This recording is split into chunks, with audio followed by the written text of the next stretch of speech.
Quer saber mais sobre as eleições? Então vem pra cá que a gente te conta.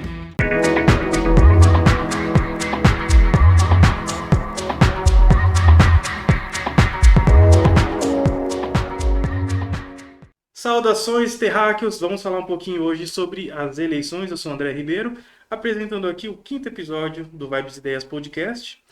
E a ideia do dia é o seguinte: para não errar na hora do voto, leve uma colinha. Então, vamos lá falar um pouquinho sobre as eleições, porque é um período um pouco delicado, a gente sabe como é que é, toda a correria, né, desse tempo, os ânimos aflorados também, né, por causa das oposições, mas eu trouxe uma convidada muito especial aqui para debater um pouquinho, né, para explicar, elucidar algumas questões e desmistificar também algumas informações, porque isso é muito importante. Olá, tudo bem, pessoal? Primeiramente, eu quero agradecer ao Paulo André, aqui do Vibes e Ideias, pelo convite que foi feito ao TRE de Mato Grosso do Sul, para a gente ter esse bate-papo, né, sobre as eleições, sobre toda a logística, falar um pouquinho também sobre o enfrentamento à desinformação. Eu sou Kátia Souza, sou servidora concursada do TRE de Mato Grosso do Sul há 17 anos. A minha formação é jurídica, sou bacharel em Direito aqui pela Universidade Católica Dom Bosco e sou pós-graduada, sou especialista em Direito Eleitoral pelo INSTED aqui de Campo Grande também.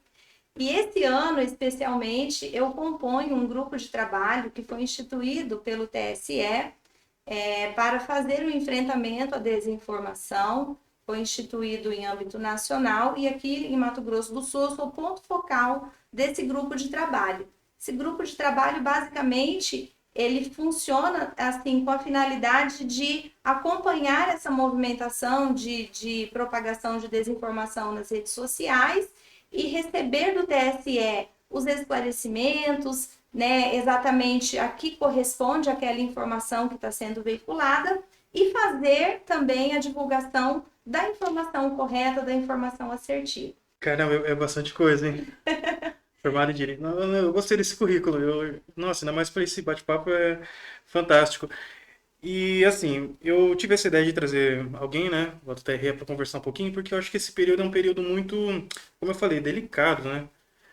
É uma coisa que tá aflorando. Eu costumo até brincar, né? Eu falo que as eleições elas se assemelham basicamente à Copa do Mundo, né?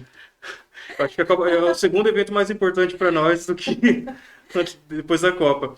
Porque você pode ver, ultimamente o pessoal tá, né, quer logo chegar, voltar, quer terminar logo esse período, porque tem gente que acha cansativo, né? Mas, Exatamente, é um grande evento, né? Vamos aham, dizer assim, é um evento realmente muito importante, envolve, né, a mobilização de um contingente muito grande de pessoas e de eleitores, de eleitorado, então realmente é um grande acontecimento. imagino, o pessoal, não é à toa que a gente tem até nas eleições, parece que tem torcidas, né? A gente Sim, está sim. ultimamente vivendo, infelizmente, isso daí. Mas deixa eu te perguntar uma coisa. Eu queria entender, assim, como é que é o funcionamento do TRE? Como que ele é como instituição, a sua finalidade, como que é todo o trabalho perante não somente as eleições, mas como uma instituição do Estado, no caso. Sim. O Tribunal Regional Eleitoral, ele compõe o Poder Judiciário da União. Uhum. O Poder Judiciário da União é o Poder Judiciário que atua vamos dizer assim, em litígios especializados, né? Tem a Justiça Federal, a Justiça do Trabalho, a Justiça Militar e a Justiça Eleitoral. Então, nós somos parte integrante do Poder Judiciário da União. E nós atuamos nessa. O TRE, a Justiça Eleitoral, tem essa atribuição jurisdicional relativa às eleições, então, o julgamento das ações de registro de candidatura e de todo o contencioso que vem em decorrência de uma eleição, como representações, como impugnações, como os pedidos na propaganda eleitoral. E nós temos também uma grande parte assim da nossa atribuição institucional é o trabalho administrativo, tanto para fazer o Cadastro Nacional de Eleitores, né? Então nós atendemos o eleitorado para fazer o título, para fazer a transferência, para fazer toda a regulamentação e a regularização dessa inscrição eleitoral e, naturalmente, toda a parte administrativa que é necessária ser feita, ser realizada todas as providências para a gente realizar a eleição. Sim. Então, nós temos essa atribuição, né?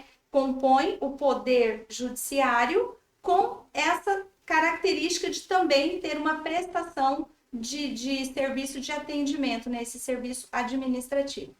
É uma divisão complementar, basicamente. Sim, exatamente. É porque é um poder judiciário que é diferente, por exemplo, o Poder Judiciário ele tem o Poder Judiciário Estadual, né, onde quando você tem uma demanda, você propõe uma ação, então ele funciona em primeira instância, em segunda instância. O Poder Judiciário, basicamente, ele atua na solução da prestação jurisdicional de litígios, né? Alguém entende que tem algum direito, vai lá e pede isso para o juiz, a outra parte vai dizer não, não é bem assim, e o juiz vai dizer quem tem razão ou quem não tem. Isso é o Poder Judiciário. No caso da Justiça Eleitoral, ela atua nessa prestação jurisdicional da área especial, que é o direito eleitoral, né, para receber os pedidos de registro de candidatura e todo o litígio que vem decorrente de uma eleição. E também na parte administrativa, que nem sempre existe ou não existe com a característica que nós temos de ser uma parte significativa do nosso trabalho, que é de atender o eleitor, né? Então, nós trabalhamos o tempo todo com o cadastro eleitoral. Nós temos hoje no Brasil, o nosso cadastro, ele é de 156.454.011 eleitores. Então, é a Justiça Eleitoral que atende esse contingente, que recebe os pedidos de transferência, enfim, tudo que é necessário para atender o eleitor. Nós temos o quê? Em torno de 210 milhões de pessoas, mais ou menos, no país, né? Exatamente. Então, 156 são os votos válidos. São os eleitores aptos a votar, que sim. estão com inscrição no cadastro e que podem votar. Esse é o contingente apto, né, a votar.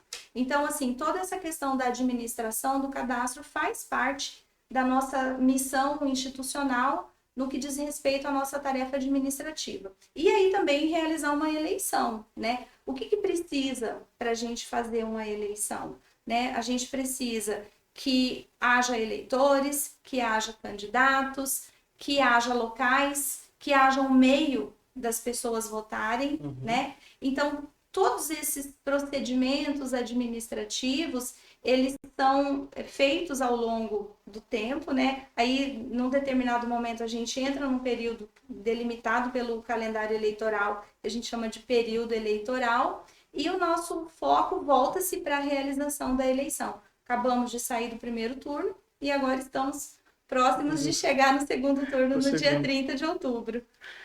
Mas te perguntar, por acaso o processo para um partido, de repente, ou se filiar, algum candidato, é um pouquinho burocrático ou é mais tranquilo? Como é que é esse processo? Então, a filiação partidária, ela é uma atuação, assim, entre o eleitorado, entre o eleitor, o filiado e o partido político. A Justiça Eleitoral, ela atua como uma entidade que recebe as filiações para fins de armazenamento dessas listas de filiação e uma espécie também de fiscalização, né? Mas a atividade partidária, ela é independente da Justiça Eleitoral, os partidos políticos são agremiações independentes, não compõem o quadro da Justiça Eleitoral, tem uma atuação absolutamente independente. E o ato de filiar-se é um ato da pessoa, uma deliberação da pessoa para com aquela agremiação partidária. Interessante. Eu lembro que um tempo atrás o TRE estava começando até a fazer atualizações, né? Se não me engano, acho que para o voto, e teve muita gente para poder, acho que fazer a biometria, né? Para fazer, então, faz parte dessa nossa atribuição administrativa de atendimento ao eleitor. O projeto biométrico começou em 2008 e ao longo desse período... Nossa, eu pensei que começou agora, tipo... Recente. Não, faz muito tempo, né? Você veja bem, com esse contingente aqui, para cadastrar todo mundo, não é uma missão pequena. Então, só foi interrompido por causa da pandemia e nós aguardamos as orientações do TSE para saber como é que vai ser de agora em diante. Mas desde o início da pandemia mundial da Covid-19, nós interrompemos a coleta dos dados biométricos. As que foram colhidas anteriormente são armazenadas e estão sendo utilizadas, inclusive, na eleição. Nós tivemos eleição com a utilização da biometria já em 2022 em todas as sessões do Estado. E, em relação à Covid-19 que você estava falando, teve muita dificuldade, foi um desafio muito grande, teve uma grande diferença nesse período das eleições, como é que afetou exatamente? Nós tivemos em 2020 uma situação atípica, né? Nós tivemos inclusive a alteração do calendário eleitoral, a data da eleição ela foi alterada. Isso tudo em razão da pandemia mundial da Covid-19. Então eu acredito que os desafios se apresentaram, a Justiça Eleitoral se organizou, estudou a melhor forma e a mais segura para realizar a eleição naquela circunstância e a eleição foi realizada em 2020. Mas aí com as baixas, né, infelizmente os falecimentos que teve, foi muito trabalhoso para poder O cadastro ele fazer o se movimenta cadastro? É naturalmente, natural. é natural. Então, há ingressos de novas inscrições eleitorais com o alcance da idade pelo eleitorado, há naturalmente baixas em razão de óbito, de falecimento. Isso tudo ele fica se movimentando. No ano de eleição, o que acontece, Paulo André? 150 dias antes da eleição, nós temos o fechamento do cadastro, que é para a Justiça Eleitoral poder se dedicar a organizar a eleição, entende? Então, naquele momento, 151 dias antes, a gente atende em data limite, e aí, depois disso, não há mais oscilação, a não ser, naturalmente, as ocorrências de óbito que vão sendo comunicadas e que depois a gente transfere isso para os cadernos de votação. Então, mas não há ingressos novos de inscrição eleitoral, não é possível tirar o título de eleitor, por exemplo, agora, para votar no segundo turno. O cadastro está fechado, entendeu? Então, a gente para num determinado momento, isso previsto em lei, na lei das eleições, exatamente para a gente conseguir fazer toda a organização. Aí, por exemplo, quando termina o segundo turno, já de imediato a pessoa pode começar a tirar o título dela de novamente, quem não conseguiu. O calendário já prevê o momento em que haverá a reabertura do cadastro, então isso vai ser divulgado para a população. Já é tudo já Isso, pré-programado. tem uma programação. Então agora nós temos o segundo turno dia 30 e logo após, né, a homologação do resultado, o TSE vai lançar já a campanha publicitária de reabertura do cadastro para fins de novos alistamentos, transferências, atualizações de dados e toda essa questão de atendimento ao eleitor. Mas, por enquanto, né, sempre que a gente fala disso, é bom falar o atendimento para novas inscrições, para transferências, para atualização de dados, ele está suspenso, porque nós estamos em período eleitoral. Ah, sim. E no caso, assim, o TSE é o superior, né? Mas como que é a relação entre o TRE, que no caso é regional, com o superior? Como é que é essa Sim, relação entre os dois? hierarquicamente, o TSE é a nossa instância maior, né? É quem regulamenta a eleição, é quem emite as normas, as quais nós, todos os TREs de todo o Brasil, deve seguir a orientação única para todas as eleições.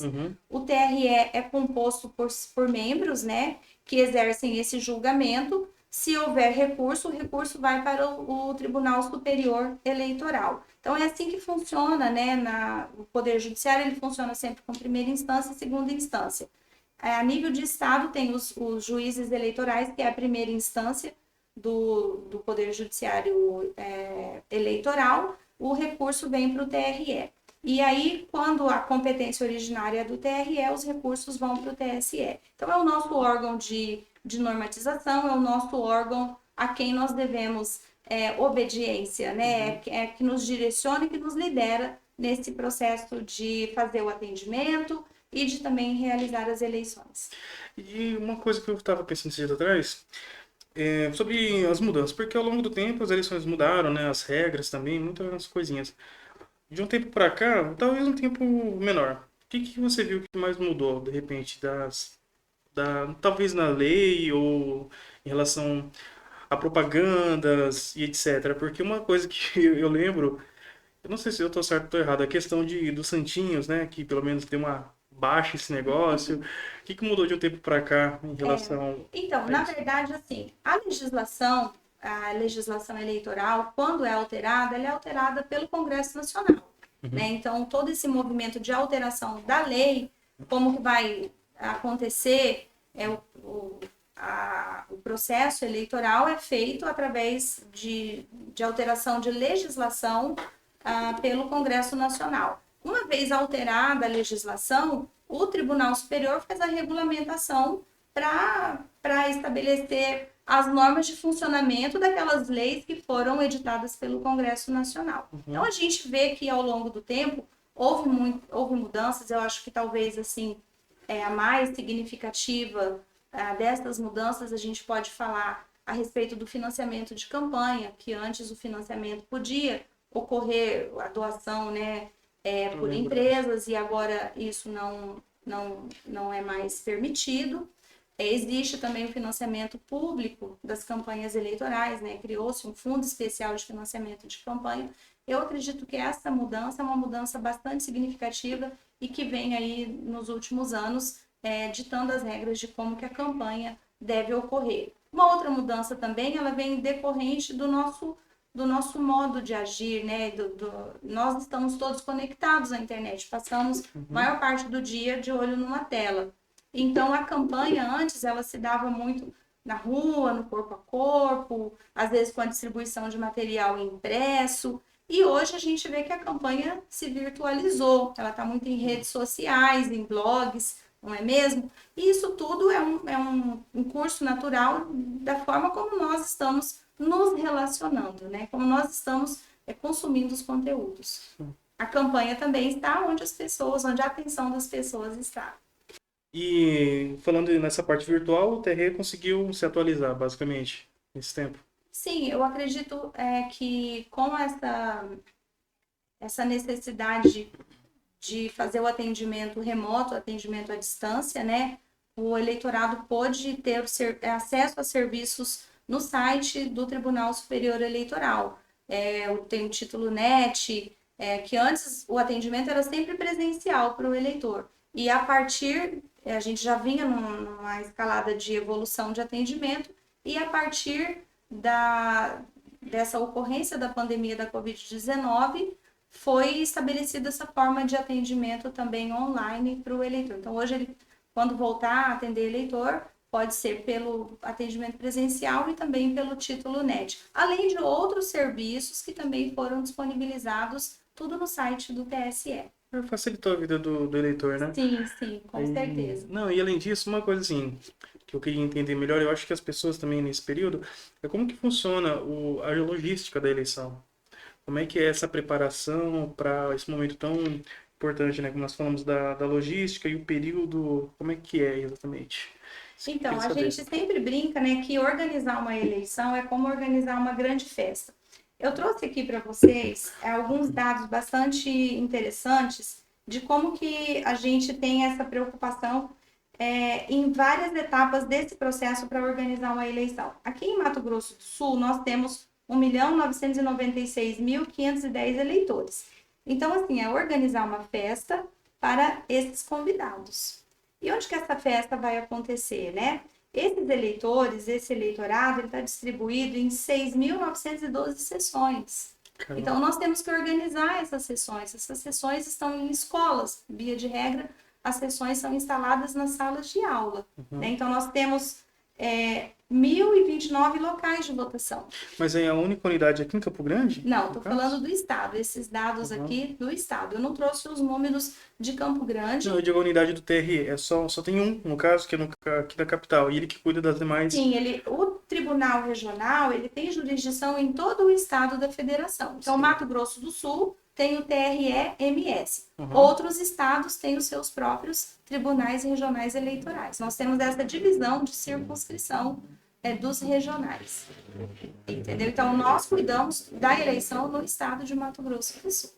E nós temos aqui esses dados, né? Esse quantitativo de eleitor, as sessões eleitorais, os locais de votação. Nós temos 8.237 urnas eletrônicas disponibilizadas para o dia da eleição. Então, você imagina assim, organizar uma festa, organizar um aniversário que ocorre em apenas um local, dá um pouco de trabalho. Dá bastante. Então, imagina organizar essa festa aqui, né, com tantos convidados envolvidos. 1 milhão de convidados. 1.900.000, distribuídos em tantos locais diferentes, não é mesmo? Então, assim, para que isso aconteça no dia designado na legislação, na hora, eleição ela tem dia certo para acontecer, tem hora certa para começar, tem hora certa para terminar, não é mesmo? Então, para que tudo isso funcione da melhor maneira possível, nós temos um cronograma de operações, de providências, de diligências, de ofícios que são expedidos, de visitas que são feitas. É um sem número de providências para que tudo ocorra da melhor forma possível e que no dia da votação basta que o eleitor compareça e exerça o seu direito de escolha. Então, assim, organizar uma eleição é organizar uma grande festa. É a festa da democracia. E então, assim, quando terminam de arrumar as coisas, sai daqui da capital e é distribuído nas demais cidades. Paulo, só uma correção. O tribunal ele tem jurisdição em todo o estado, mas o Uhum. estado ele está dividido em zonas eleitorais, não é mesmo? Então, aqui em Campo Grande, há 6 zonas eleitorais. Aí as zonas eleitorais são divididas em seções. Então, são unidades administrativas sempre fazendo recortes melhores. Cada zona eleitoral tem um juiz, que é o responsável, e um quadro de servidores. É Sim. assim que é estruturada a justiça eleitoral. Né? Então, assim, não fica tudo centralizado no TRE. O TRE faz a coordenação, faz o trabalho de liderança, Sim, né? interessante. Assim como o TSE faz em âmbito nacional, o TRE faz em âmbito de estado, entende? E aí os cartórios eleitorais, né, sempre liderados por uma autoridade de juiz ou de juiz eleitoral, é que tem essa atribuição de fazer esse gerenciamento ali dentro da sua circunscrição. Campo Grande nós temos 6 zonas eleitorais, há municípios menores que só possuem uma zona, e há zonas eleitorais que compõem mais de um município. Então, tudo é de acordo com essa circunscrição eleitoral. Aí sim, essas unidades menores é que fazem essa parte que eu te falei, de visitar as escolas, de preparar as urnas, de convocar os mesários, de treiná-los, preparar todo o material que o mesário necessita para ele realizar o atendimento ao eleitor e receber o eleitor, habilitar o eleitor para voto. Então, assim, é um trabalho, é um sem número de providências feito dentro dessas unidades administrativas. E dura quanto tempo mais ou menos esse trabalho? Começa a partir de quantos meses antes da eleição? O período, nós começamos o período eleitoral exatamente no momento que nós interrompemos o atendimento ao eleitor, quando fecha o cadastro. Né? Então, a partir de 150 dias antes da data do primeiro turno, é que nós começamos todo esse preparativo mais voltado para a eleição. E aí tem um outro recorte desse momento, que é quando começam a chegar os registros de candidatura, que agora limitou-se para 45 dias antes da eleição, e que também começa a propaganda eleitoral. Então, tem um calendário, esses dados, esses prazos são todos previstos dentro desse cronograma fixado pelo TSE. A propaganda começa em agosto, né? Começou em agosto, Agosto. Então essa exatamente. preparação é basicamente ainda no meio do ano que começa. Isso, sim. Tem muita coisa que a gente já começa assim que a gente interrompe e suspende o atendimento ao eleitor. E o que eu focar agora nessa parte das urnas, que eu acho muito interessante, né? Um trabalho, como que é a preparação de uma urna? É uma coisa muito trabalhosa? Quais são as etapas que tem para deixar ela prontinha e principalmente como que funciona a segurança de informação das urnas? Muito bem. Nós temos que pensar o seguinte: o voto no Brasil, as características do nosso voto, da nossa forma de votar, estão previstas lá na Constituição, lá no artigo 14. Você sabe como é que está disposto lá na Constituição que é o voto no Brasil?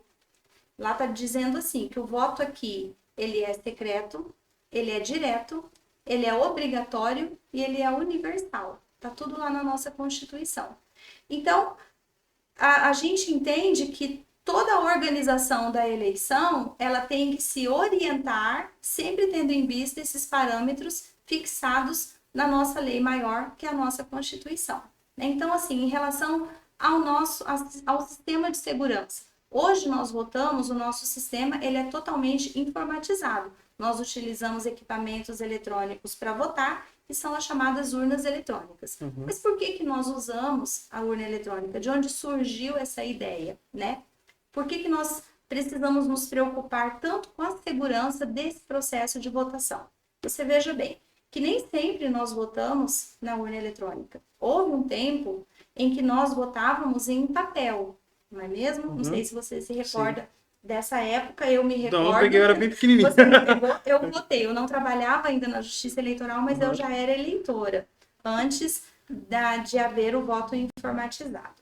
Então, nós votávamos em cédulas de papel e, ao final da eleição, todas as sessões eleitorais juntavam aquelas cédulas num local que é denominado junta eleitoral, junta apuradora, né? E colocavam-se aquelas cédulas, aqueles papéis sobre uma mesa e fazia-se a contagem e a apuração dos eleitos. Imagina o saco que era. Exatamente. Era bastante trabalhoso. Então, nesse momento da história das eleições no Brasil, nós tivemos a ocorrência de muitas fraudes. Antes da informatização da votação, nós tínhamos realmente a ocorrência de muitas fraudes. Tanto fraude durante a votação, de um eleitor conseguir votar para o outro, ou de ser aliciada a vontade e a livre escolha do eleitor mediante a oferta de cédulas já preenchidas para aquele eleitor apenas depositar na urna. Então, nós tínhamos fraudes na votação, durante a votação. E Era um problema interno, basicamente. Era um problema do momento da votação, né? E nós tínhamos fraude também na hora de contar aqueles papéis. Porque trocavam-se as cédulas por candidatos da preferência de quem estava apurando, sumiam-se cédulas para prejudicar o resultado, talvez favorecido alguém que quem estava contando não era a escolha daquela pessoa. Então, assim, nós tínhamos fraudes reais quando nós tínhamos o sistema de votação em cédula de papel. Isso está tudo reportado lá no site do TSE. Tem um conteúdo muito interessante e eu sempre gosto de falar sobre esse conteúdo, que é o que foi assim, a evolução do nosso sistema de votação. Ao alcance de um clique. O conteúdo é bastante interativo, é bastante esclarecedor. Então, conta a história, né, de todo esse período, as fraudes que foram extintas, elas têm até nomes, né? De tanto que elas eram repetidas. Está tudo lá, não dá tempo da gente falar aqui, mas eu acho interessante mencionar que esse conteúdo está disponível. Então, muito bem. Então, como essas fraudes elas eram reais, elas eram constantes e elas causavam bastante prejuízo para a democracia, porque nem sempre o resultado da eleição era aquele da vontade do eleitor, porque a vontade dele estava, de alguma forma, fraudada ou viciada ou maculada, né? Seja na hora de votar, seja na hora de contar. Então, assim, a Justiça Eleitoral se debruçou sobre uma forma de combater e de tirar do cenário essa ocorrência dessas fraudes. E aí, a forma que veio é a forma eletrônica de votação. Mas por que a forma eletrônica de votação ela é mais segura em relação àquela forma de votar com papel? Porque a maneira como o nosso sistema foi projetado, ele foi projetado primeiro tendo como base essas premissas que estão na nossa Constituição, que é o voto direto, secreto, universal e obrigatório. Então, o sistema ele foi desenvolvido para garantir que o eleitor consiga chegar e votar da maneira como está lá na Constituição. Tudo que atente contra essa característica do voto, nós não podemos ter no Brasil, senão nós estaremos desrespeitando a nossa Constituição, não é mesmo? Então, esse sistema ele foi desenvolvido visando assegurar isso. Então, o sistema ele é desenvolvido pelo TSE, o equipamento, o projeto do equipamento também desenvolvido pelo TSE, mas não é isoladamente pelo TSE. Existe a participação de entidades fiscalizadoras e que podem ter acesso às linhas de desenvolvimento desse sistema para verificar se o sistema que está sendo desenvolvido vai funcionar em respeito às regras estabelecidas lá na Constituição. Entende? Então, assim, não existe esse trabalho isolado, é um trabalho do TSE, gerenciado e liderado exatamente pela Justiça Eleitoral, porque nós existimos para realizar a eleição. Mas ele é acompanhado por entidades, tais como os partidos políticos acompanham, a OAB acompanha, o Congresso Nacional acompanha, os institutos de tecnologia das universidades federais acompanham, toda essa fase de desenvolvimento e tantas outras entidades que agora não me recordo o nome, mas que existe um leque de entidades que acompanham o desenvolvimento do sistema. Depois que esse sistema ele é desenvolvido para que funcione da maneira como está descrita lá na nossa Constituição, esse sistema ele passa por testes. Então, a Justiça Eleitoral chama hackers, chama especialistas em programação, em desenvolvimento, especialistas em tecnologia. Uhum. E esses especialistas recebem diárias para ficar lá na sede do TSE para tentar verificar e encontrar pontos de fragilidade no sistema que vai ser aplicado na eleição seguinte. Então, assim, ele é desenvolvido com fiscalização, ele é testado por qualquer pessoa, pode se inscrever, é aberto um edital de chamamento para o teste público de segurança, e as pessoas que entendem naturalmente, né, tem que saber fazer, se inscrevem e vão lá para a sede do TSE. Indicam os pontos de fragilidade, ou por onde poderia se fraudar, ou por onde poderia se desviar voto, essas coisas todas, né? O sistema ele tem que ser seguro. O número que você digita tem que ir para o candidato que está registrado com aquele número, não é mesmo? E sempre lembrando, o voto ele é secreto. Não pode saber a identificação do eleitor, porque isso é o que está na nossa Constituição. Então, depois desses testes públicos de segurança, o tribunal, os desenvolvedores, os seus técnicos, eles reparam esses pontos de fragilidade, vamos dizer assim. E, novamente, aquelas pessoas que foram chamadas e que indicaram esses pontos de fragilidade, eles têm a oportunidade de verificar se aquilo que ele apontou foi corrigido. Uma vez que o sistema está prontinho, né, em linhas assim de desenvolvimento, tudo certo, funcionando como deve funcionar nos termos da legislação, e isso tudo certificado e verificado por essas entidades, aí o sistema ele é fechado. Ele é fechado, ele é lacrado e ele vai ficar gravado em uma mídia não regravável lá no TSE. Então, nesse momento que a gente chama de lacração dos sistemas, as entidades, mais uma vez, isso é uma audiência pública, não é nada em sala fechada, mais uma vez participam e eles podem verificar também com especialistas se aquilo que foi desenvolvido, testado, é o que está fechado e lacrado. Né? Então, essa comparação, essa conferência, ela é feita, sabe, Paulo André, desde o momento do desenvolvimento até o momento que a gente divulga o resultado da eleição. Existem mecanismos que são disponibilizados para o eleitorado, para os partidos políticos, para qualquer pessoa, para ela acompanhar. É claro que talvez em linhas de programação o eleitor comum não consiga entender, mas os partidos políticos, a OAB, as entidades que assim desejarem podem ter especialistas para fazer essa confrontação e fazem isso. Então nós temos assim todas essas sabe assim, esse encadeamento de elos de segurança desde o desenvolvimento até o momento em que nós votamos, até a forma como aquela urna é preparada, a forma como ela é disponibilizada para o eleitor votar e depois a maneira como nós divulgamos o resultado, que é através de um relatório chamado boletim de urna, que é público, que é impresso logo após o encerramento. É chamada zerésima? E a zerésima ela é impressa no início da votação, né, para dizer que ali não tem nenhum voto registrado. E o boletim de urna é impresso no final da votação para realmente divulgar o resultado daquela sessão de votação. Ele é público, ele é assinado pelos mesários, pelos fiscais que ali estiverem, e ele fica fixado na porta da sessão. É possível também que quem está acompanhando a emissão do boletim de urna no dia da eleição, que ele faça a leitura pode tirar foto do boletim de urna, mas ele pode escanear o QR Code que sai no boletim de urna, que é uma inovação da tecnologia, né? E depois ele carrega aquele BU para o seu aparelho de celular e ele pode confrontar o BU que ele viu ali na sessão, na hora que saiu, com o boletim que vai ser disponibilizado lá no site depois da totalização, né? Porque a gente até adiantou aqui um pouquinho da nossa conversa, a gente já está falando lá do final.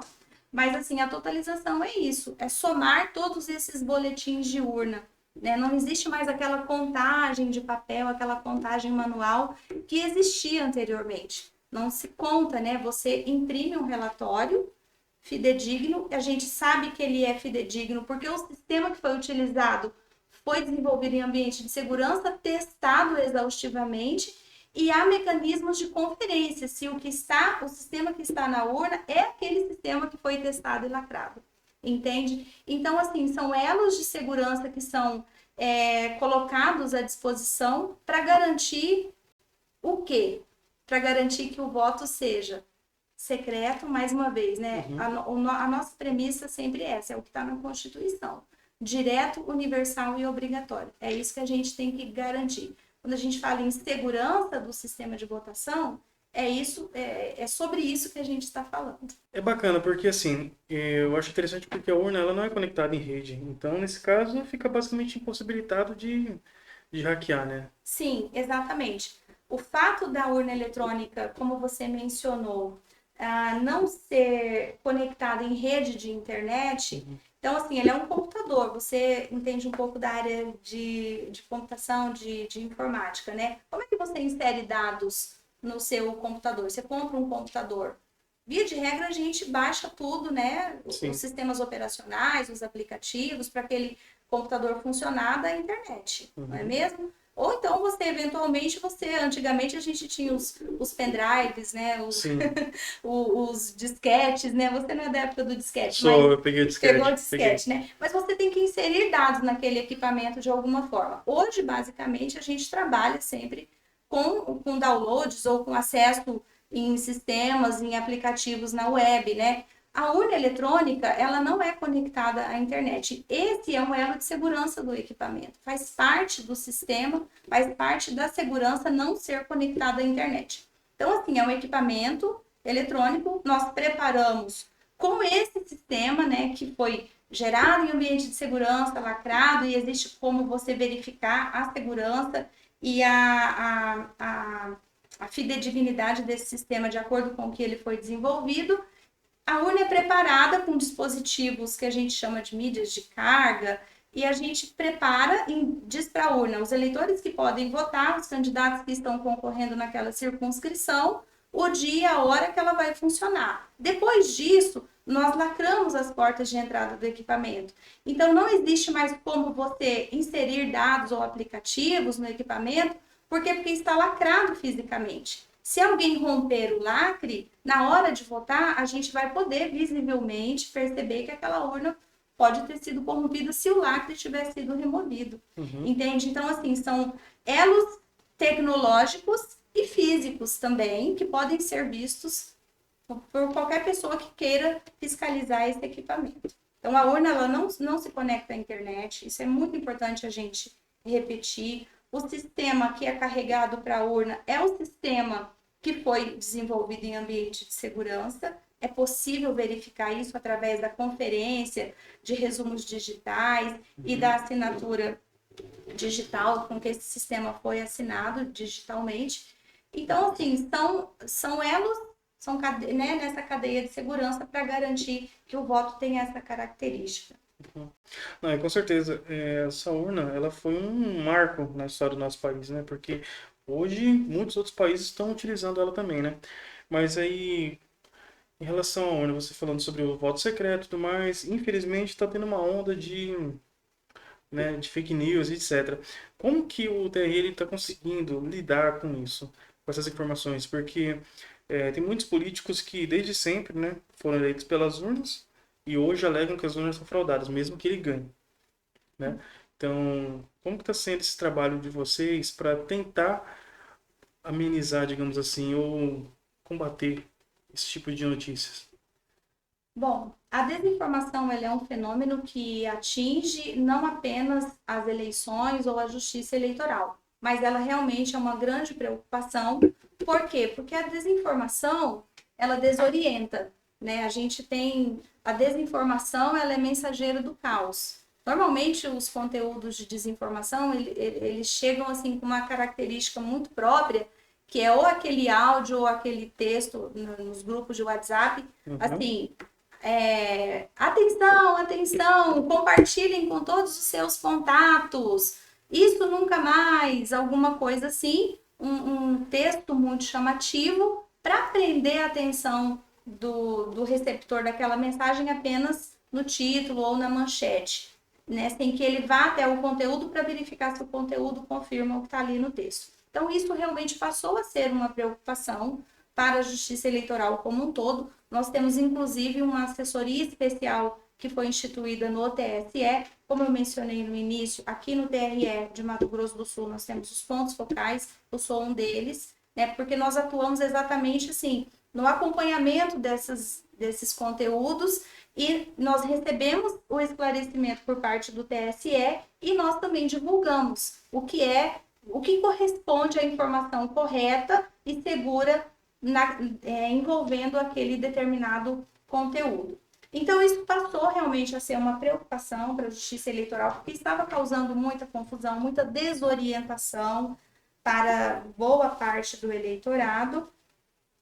E essa assessoria especial que foi instituída, ela já conseguiu mapear a grande parte desses conteúdos que circulam pela internet e já foi feita até uma categorização desses conteúdos. O próprio TRE que faz as investigações? O TSE. Na verdade, sim, nós não fazemos investigação propriamente dito. Os conteúdos circulam e através da parceria da Justiça Eleitoral em âmbito nacional, do TSE, com agências de checagem, é que esses conteúdos são reportados para o TSE e o TSE vai se debruçar sobre ele, ver o que está na legislação e dizer o que corresponde a um fato ou o que corresponde a um boato, não é? Então, nós temos lá no site do TSE uma página que chama-se Fato ou Boato. E todos os conteúdos que dizem respeito à desinformação sobre eleição, sobre urna eletrônica e sobre a atuação da Justiça Eleitoral, todos os que já circularam naturalmente, né? Eles estão nesse repertório de desinformação com a devida nota de esclarecimento. Então, lá está dito se aquilo corresponde a uma situação correta ou se aquilo corresponde a uma inverdade ou um boato, tá? Então, tá tudo lá. As pessoas devem consultar, quando recebem um conteúdo de desinformação, devem consultar o fato ou boato para evitar de compartilhar conteúdo de desinformação. A desinformação, ela causa um prejuízo muito grande, porque as pessoas ficam inseguras em relação a como proceder. A desinformação a respeito de tudo. Como eu estava te falando, né, nós fizemos essa assessoria, realizou esse mapeamento e basicamente assim, existem duas ideias centrais sobre as quais os conteúdos são realizados, são feitos, são produzidos e são divulgados. Então, as ideias são fraude na eleição e uma atuação parcial ou não segura da Justiça Eleitoral.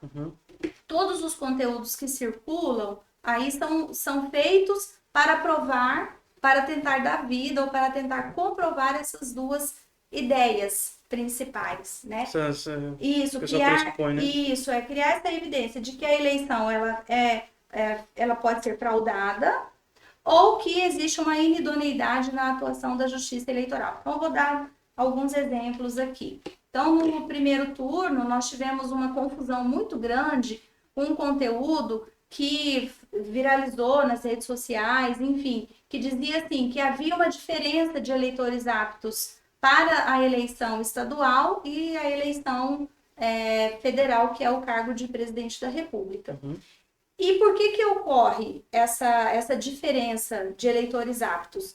Por causa do voto em trânsito. O voto em trânsito é aquela faculdade que foi oportunizada ao eleitor que estiver fora do seu domicílio eleitoral de indicar a cidade onde ele estará e pedir o voto em trânsito para aquela localidade. Porém, se o voto em trânsito é pedido para diferentes estados da federação, por exemplo, eu sou eleitora de Mato Grosso do Sul, certo? Se eu peço o voto em trânsito para São Paulo, eu só vou votar lá na sessão onde me for indicada para o cargo de presidente da República. Então, lá naquela sessão, o número de eleitores para a eleição estadual vai ser 1 e para a eleição federal, que é o cargo de presidente da República, vai ser diferente. Exatamente porque há mais eleitores votando para o cargo de presidente. Não tem nada de errado com isso. E criou-se toda uma desinformação, vídeos, textos, áudios, manifestações com cópias dos boletins de urna indicando, olha, prova de fraude. E isso não é fraude nenhuma. Isso está perfeitamente previsto na legislação. E, inclusive, foi uma melhoria oportunizada para o eleitorado de poder votar para um dos cargos se ele estivesse fora do seu domicílio de votação. Então, assim, a desinformação, ela é ruim porque ela causa essa confusão. E aí passa a fazer com que o eleitorado desacredite do nosso trabalho de uma maneira absolutamente sem fundamento. E o ruim é que também o pessoal não procura se informar às vezes, né? Não procura se informar, exatamente, Eu né? mesmo eu não sabia dessa questão do trânsito, Do do voto voto em em trânsito, trânsito. quando deu todo esse bafafá. Mas aí eu lembro que acho que foi algum jornalista que comentou isso, eu fui atrás e falei, poxa, que legal, eu não sabia disso. Então, assim, já é uma informação complementar.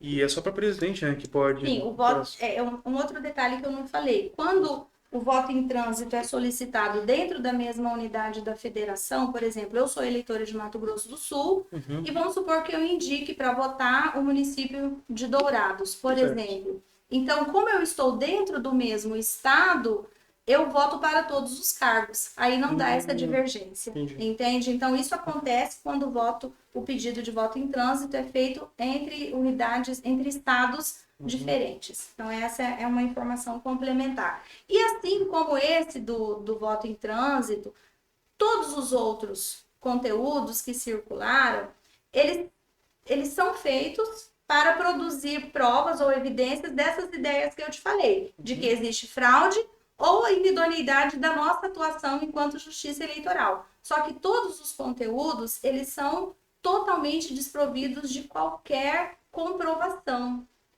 Entende? Tudo já está esclarecido. Em algumas situações eu posso até dizer desmentidos, né? Porque tratam-se de conteúdos às vezes maliciosos, distorcendo fatos, e eles já foram esclarecidos e estão lá no fato ou boato. O que a gente sempre orienta? Recebeu um conteúdo, ficou na dúvida, diz respeito à justiça eleitoral? Dá uma checada no fato ou boato, né? É tudo ao alcance de um clique, tá aqui, ó. Você digita o site do TSE ou você acessa o canal, o chatbot do TSE, que é um serviço de assistente virtual para o WhatsApp, coloca a notícia lá, coloca o link daquele conteúdo e o site vai fazer a busca e vai te dar a resposta. Se aquilo corresponde a um fato ou se aquilo corresponde a um boato. E Uhum. aí você tem a opção de apagar aquele conteúdo ou de compartilhar, né? Então, assim, sobre eleição, consulte a Justiça Eleitoral. E é interessante porque nesse fenômeno aí surgiu aquelas pessoas que a gente chama de tio do Zap, né? Tio, tia do Zap. Então, assim, eu mesmo já recebi umas coisas que eu olho assim e, tipo assim, eu procuro me informar, né? Eu sei que infelizmente tem pessoas que não procuram, ou não têm de repente o acesso à informação, né? Que acabam, infelizmente, seguindo essa linha de raciocínio. Mas assim, tem coisa que você olha e você fala, meu, não pode ser real. Não porque, nossa, que coisa absurda que a pessoa falou. Não, mas porque dá pra perceber que é fragmento, alguma coisa assim, e isso atinge milhares de pessoas. Assim, não sei a sua percepção, eu até gostaria de saber, mas eu acho que assim, uns 10 anos pra cá, começou a intensificar um pouquinho essa questão de dos candidatos ficarem mentindo um sobre o outro. 2018 foi uma chuva, né, de fake news, infelizmente foi um ano bem complicado. E eu tô vendo que as coisas estão acontecendo ainda mais nesse ano, né? Então, como É. que é a sua perspectiva do trabalho no geral, até de quem tá com você? Como que vocês veem isso exatamente? Olha, Paulo André, o que eu posso te dizer é o seguinte: a desinformação, ela é um fenômeno que está para além das eleições e para além da Uhum, justiça eleitoral. Daqui a pouco a gente supera o segundo turno, virá o resultado, a vida segue e certamente haverá aí um outro foco de interesse para esses conteúdos de desinformação. Então, assim, o que nós precisamos nos preocupar? Nós precisamos entender esse fenômeno. É a nossa primeira grande preocupação enquanto cidadãos, enquanto eleitores, né, como pessoas. Né? Por quê? Porque isso atinge a nossa vida. Isso diz respeito à forma como nós nos comunicamos, a forma como nós recebemos a informação. Uhum. O que acontece, né? Nós já estudamos um pouco a respeito disso, até para nos prepararmos no enfrentamento da desinformação.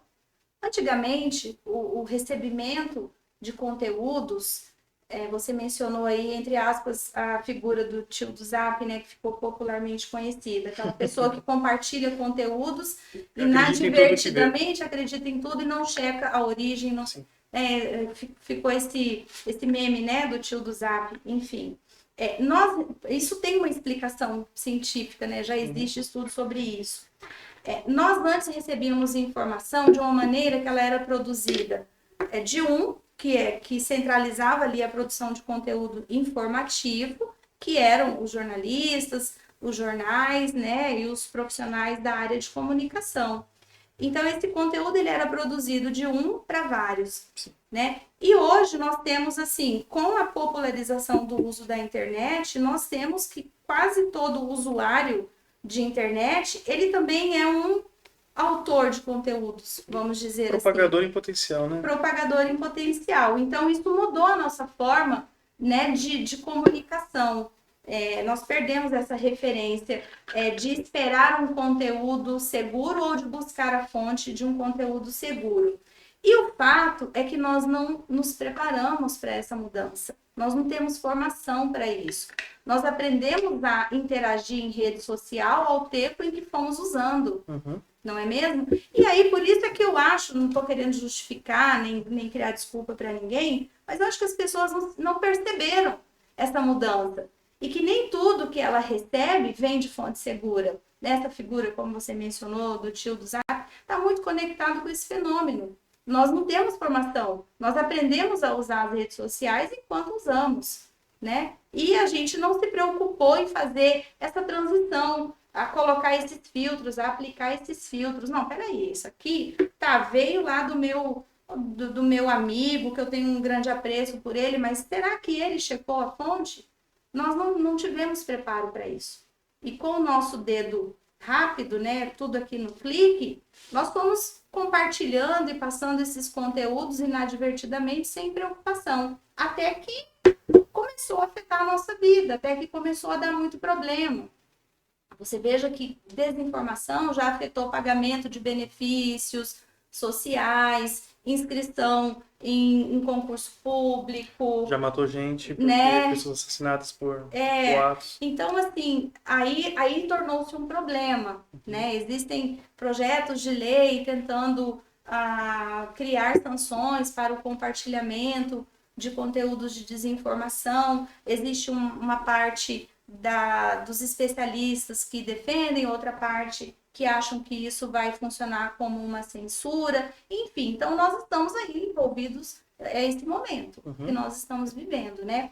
Então, o que a gente fala? Em se tratando, vou repetir mais uma vez, em se tratando de eleição, conteúdo sobre eleição, informação sobre eleição, busque a fonte. E a fonte é a Justiça Eleitoral. Não existe nenhuma razão para que o eleitorado não confie no serviço que é disponibilizado.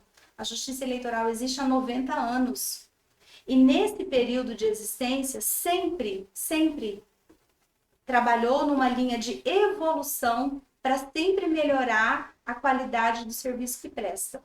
Então, os conteúdos que já circularam sobre fraude e sobre a inidoneidade da Justiça Eleitoral já foram esclarecidos, porque não existe nenhum tipo de fato ou de evidência que comprove as alegações de fraude, entende? Então, por isso que nós falamos com tanta segurança, que o eleitor pode se sentir seguro no conteúdo e nas informações que prestamos sobre eleição, sobre o horário de votação, o documento que precisa, os cargos que estão em disputa, o sistema que é disponibilizado para ele utilizar.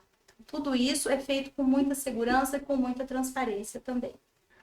Então assim, mesmo com esses problemas, desafios que infelizmente vocês têm que enfrentar, né? Até quem, né, busca se esclarecer um pouquinho acaba vendo isso daí.